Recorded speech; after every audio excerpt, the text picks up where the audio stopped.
I'm reading this fascinating book from Naomi Wolf, and every man in hetero relationships should read it, and of course, women should too. But I know some of you won't, so I'm gonna make a few videos about. So did you know that women can have transcendental and multi-orgasms? Well, in order to achieve that, first we need to talk about two things.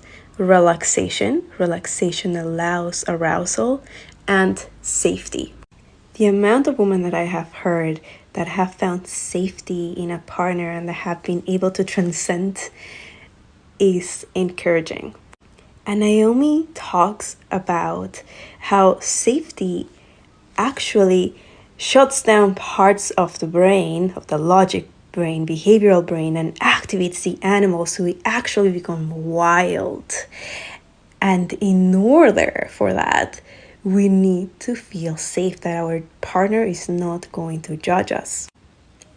Now, once safety and relaxation is there, it's super important to provide kisses, touch, gestures, words. Because anatomically, women's sexuality is different than male sexuality.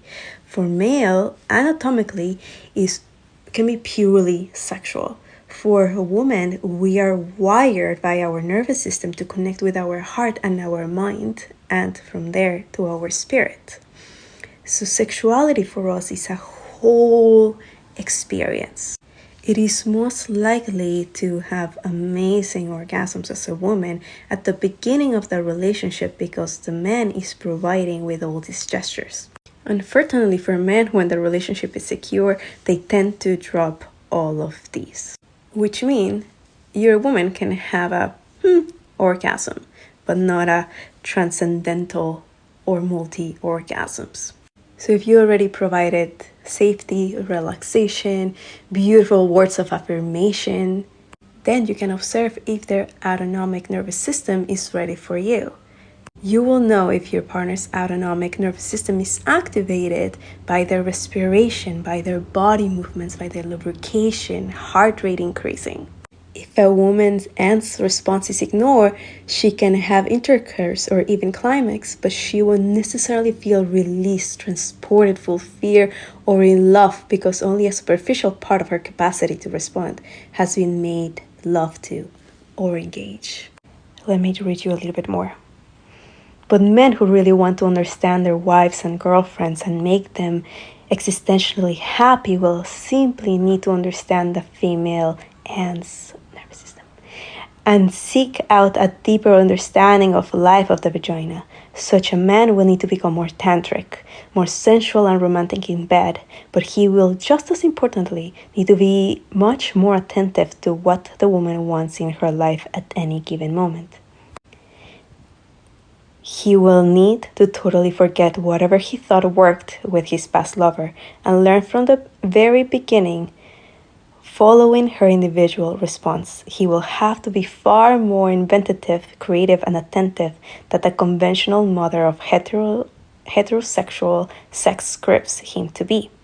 A male lover of a woman, in other words, has to be far more patient, tactile, and time invested than he probably has been raised to be.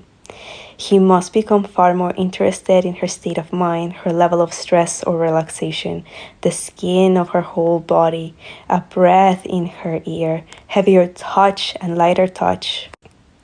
Far more interested in really gazing into her eyes, in light kissing and deep kissing.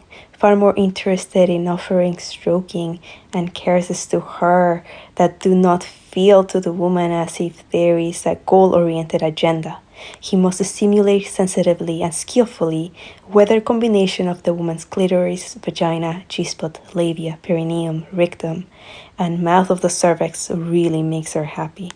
He needs to be highly attentive to whether she wants soft, lingering lovemaking at the moment or hard, powerful sex, or some exciting combination, because at different times of the month or depending on her mind state, which affects her body, her wishes may vary.